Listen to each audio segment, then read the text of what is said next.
एक आदमी गांव के एक छोटे से क्लिनिक के दरवाजे पर आखिरी उम्मीद लेकर खड़ा था।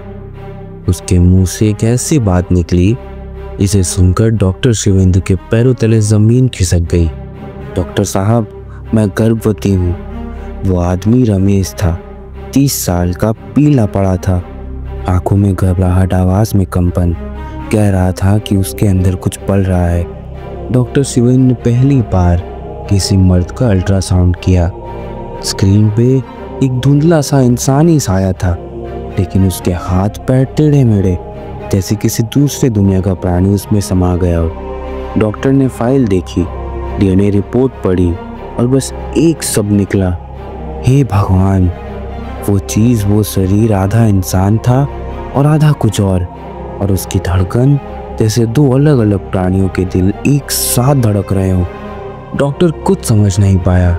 तभी क्लिनिक के दरवाजे पर पूरे सफ़ेद चादर पे लिपटी एक औरत आई। नाम था मीरा। उसने कहा, जो रमेश के साथ हो रहा है वो एक बदला है, कावेरी देवी का बदला। कावेरी देवी वो औरत जिसका सपना था माँ बनना, लेकिन उसकी अकाल मृत्यु हो गई। उसने आत्मा बन के भगवान से वरदान मांगा कि चाहे जो हो जाए, चाहे सृष्टि के सारे नियम टूट जाएं, मगर मुझे माँ बनना है। और फिर अचानक वो गायब हो गई। फिर उस सुनसान हवेली से एक औरत की चीख सुनाई देने लगी, लेकिन किसी ने कभी कुछ नहीं देखा। मीरा ने आंसू भरी आंखों से कहा, रमेश ने नशे में उस हवेली में एक रात गुजार ली और तब से कावेरी का बदला रमेश के जिस्म में पल रहा है। तभी रमेश चीखने लगा, डॉक्टर मुझे बचा लीजिए। रमेश के पेट से आवाजें आने लगी, धड़ धड़, जैसे कोई अंदर से दरवाजा तोड़ रहा हो। अल्ट्रासाउंड स्क्रीन पे एक काली सी रूपरेखा, एक बुढ़िया का चेहरा, आंखें जैसे जला हुआ कोयला हो। मीरा चीख उठी।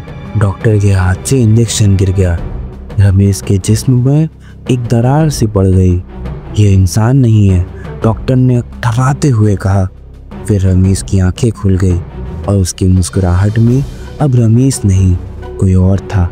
मीरा ने घबरा कर कहा, मेरे रमेश को वापस कर दो कावेरी।